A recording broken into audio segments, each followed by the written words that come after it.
Hello, happy Sunday afternoon. Recording from my office again from the actual podcast mic, so that feels good.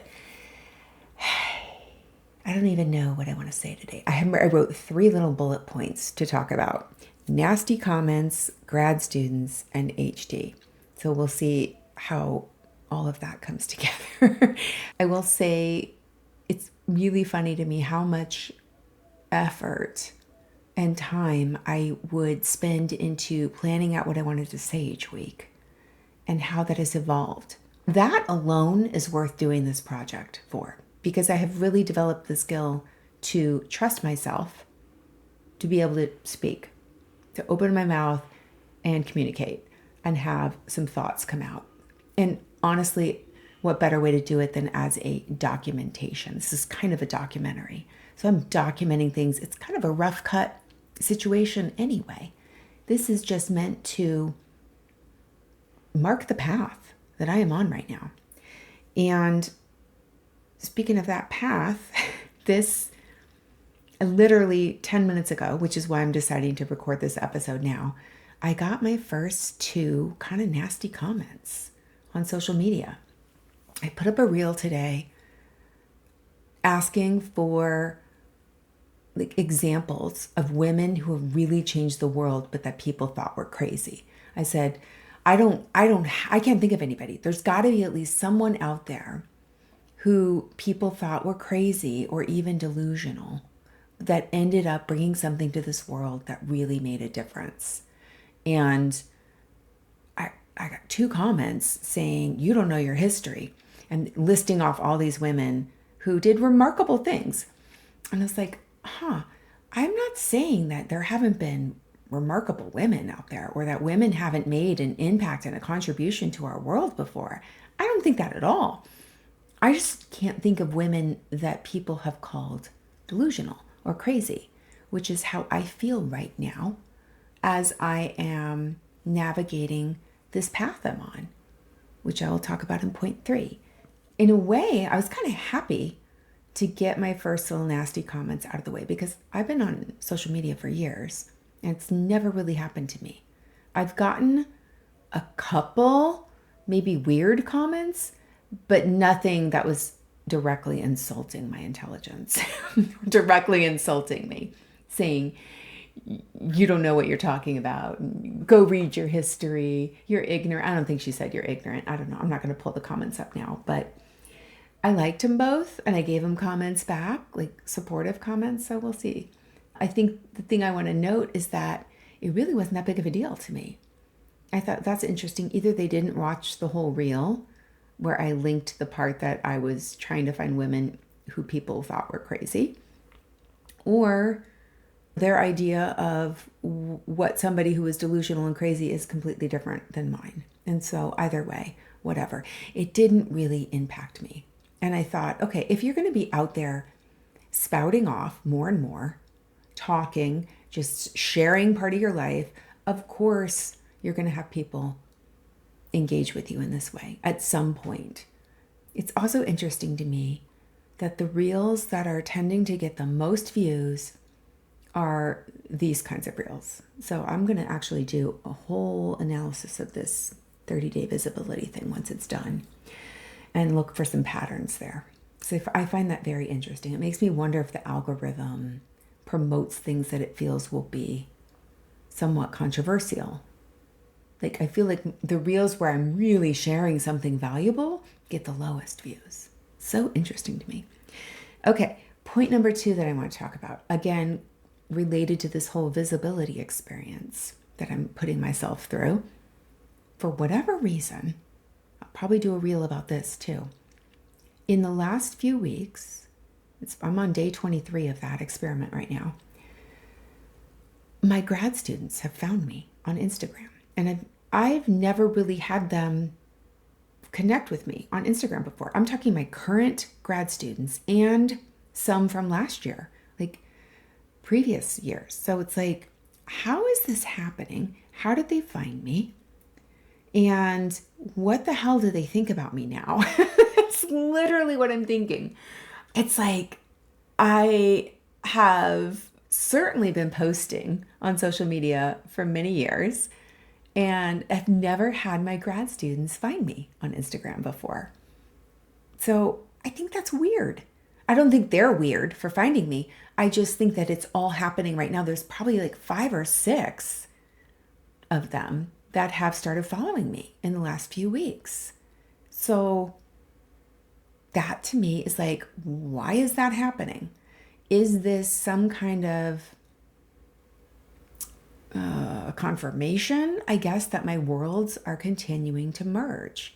That my professor world and my business world and my experimental, hypothetical woo-woo work are all coming together in one reality for me? Is that happening? And or are they thinking we're supposed to trust this woman? This is our professor? Hell no. That's what the inner child in me is like, oh boy. Do they think I'm absolutely crazy? Because I just let things fly on my Instagram. I do not censor myself in any way. And I'm like, you know what? They're getting to see the whole picture of who I am as a human.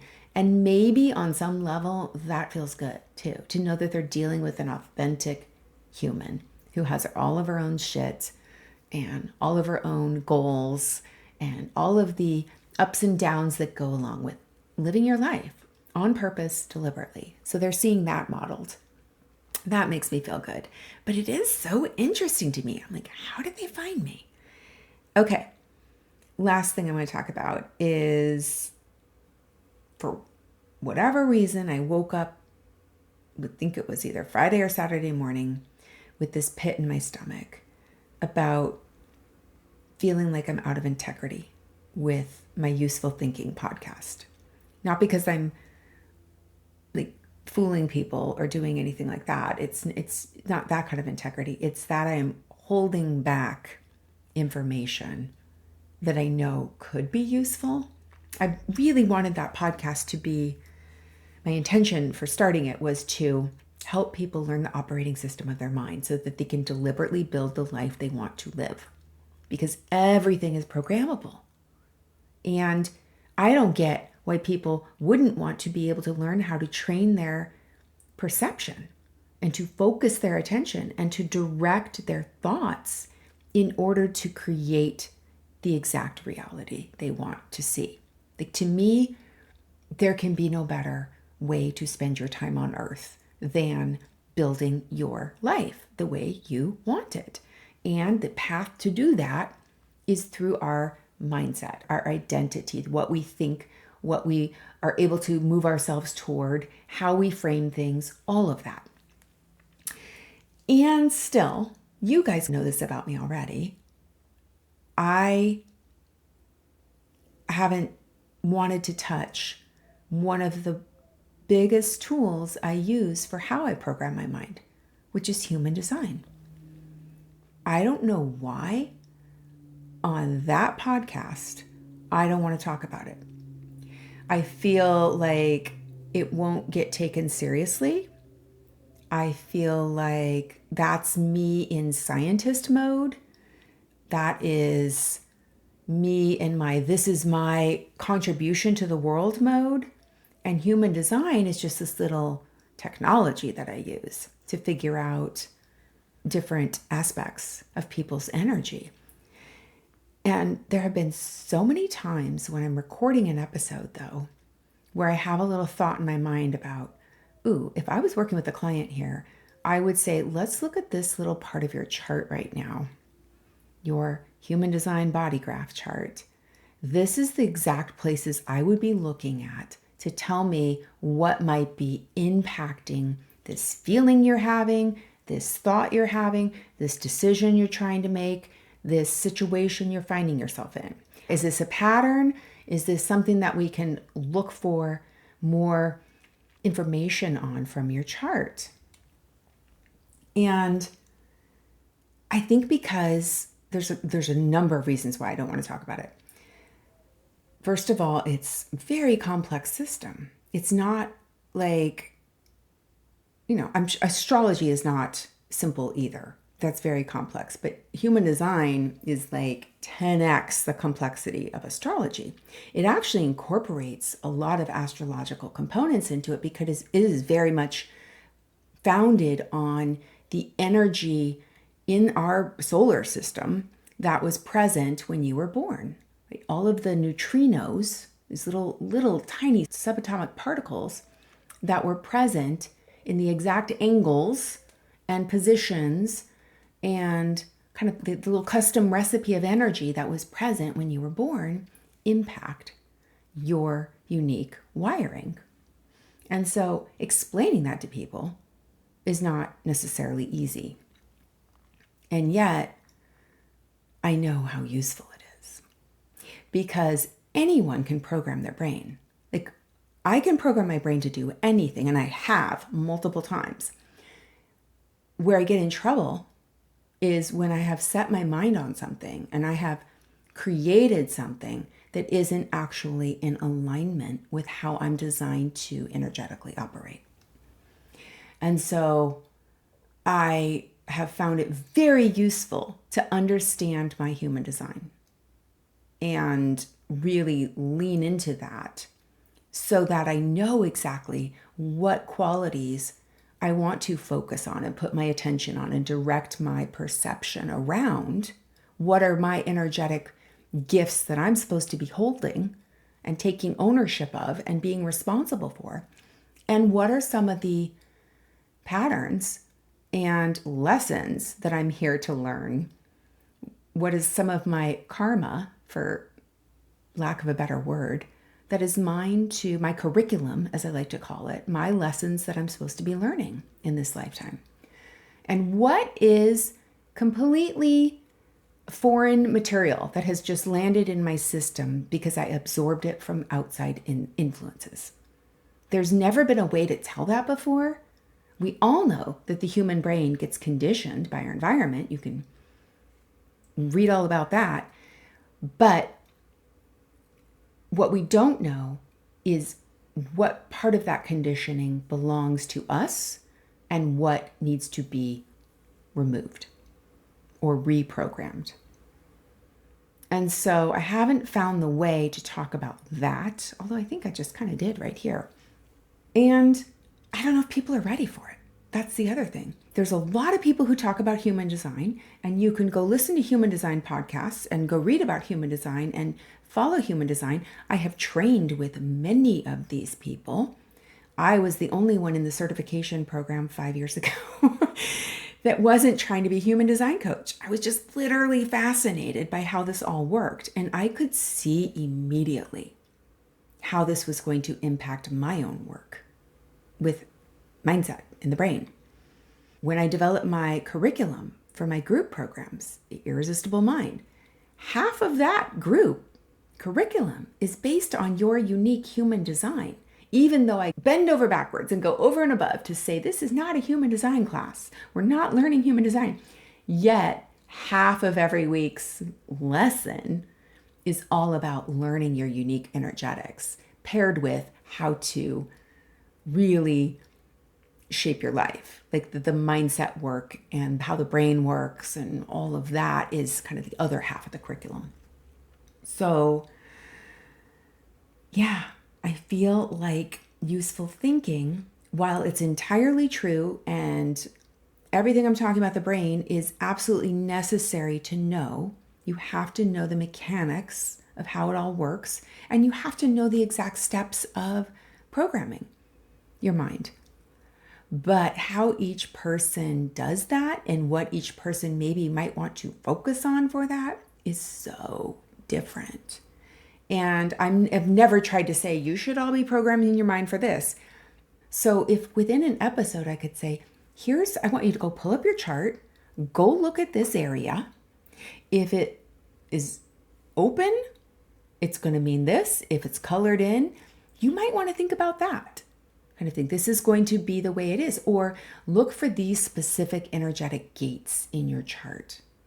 Or there's a very specific place we look to figure out whether we're better off following a specific routine, a set schedule every day. Some people also have specific gates that really relate to specific timing. And other people do better given more freedom and more space to breathe and design their day individually. So if you're out there listening to my Useful Thinking podcast and you're thinking, oh, I really want to work on my consistency with going to the gym every day at 6 a.m., you can absolutely do that. You can program your brain and you will end up being somebody who is consistently getting up every day at 6 a.m. But what if that's not how you're energetically designed? What if it would be even better if you happen to be one of these people who should be listening more to when is your energy highest in the day for that workout? What if doing it that way actually creates more energy in your system? When we follow our energetic design, we just create more energy that's available versus draining ourselves trying to stick to one way to do it, the way that we think it has to be. And there's so many other factors I could talk about. So I got to make a big pivot on that pod. And I'm stuck on writing the episode out. I'm stuck on how I want to talk about it. I'm stuck on how much information do I even give about human design in this first episode. I don't know, but I'm also stuck on, I don't know how I'm going to map out the whole season now. So I will really have to trust that week to week, I'm just going to be able to build out an episode because it's a real pivot. And maybe some weeks it won't have much human design information in it. But I really don't want to hold back from that anymore. Because your brain is an organ. It's an organ just like your liver and your lungs and your heart, your skin. It's a biological organ that responds to whatever we do. It is independent of our energetic imprint, which is how we're designed to use our energy every day. And so if you want to program the mind, why not program it with things that support your unique human design? Here's the other thing. If people think it's complete bullshit, they don't need that part of it. They can just work on the mental programming side. Here's another piece of proof that I feel like I know I need to do this. My own husband, who when I first started this human design, he thought it was complete bullshit. He was definitely in the bullshit boat. The more he has learned about himself, the more he has heard me talk about it, the more he has heard me explain it to other people, he's like, it's really interesting the way you talk about it. I really find myself wanting to hear more about it now. And it's honestly very, very spot on. Because the more I learn, especially about my profile and the fact that I'm a 6'2", which if you don't know what that means, just wait. I'm sure you will if you stick around my world. He's like, it really describes me perfectly. So if he's converted, maybe the world is ready to hear this. So yeah, that's what I'm saying. There's tons of people out there talking about human design. There's tons of people out there talking about mindset and the brain, but I don't know that anybody's putting the two together. So I don't know what it looks like because I have zero example. And that's probably, it's both challenging and it's also a real gift because I am going to have to be that person. Because as I'm like, oh, I don't really want to do that. It's going to be a lot of work. And I don't know if the world's ready for it, but I feel like I have to do it.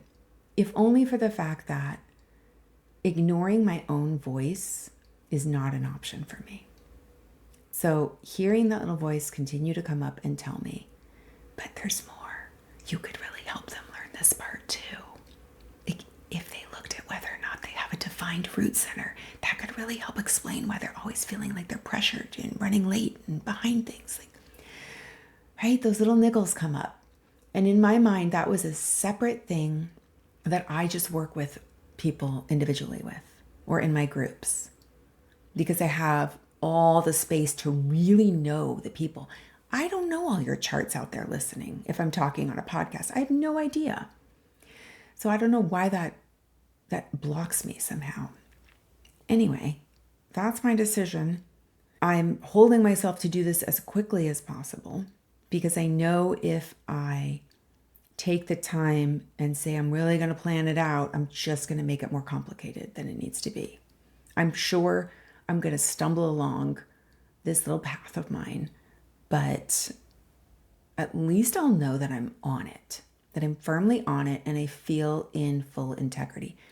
I always tell my clients, and I tell this to any group that I talk to, when you feel like things aren't going your way, 80% of the time it can be solved with asking yourself, am I in full integrity?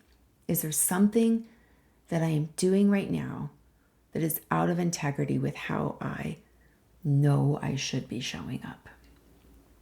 And like in this example, it's not like a nefarious thing. I'm like secretly trying to mislead people. It's just withholding information that I know it could be helpful.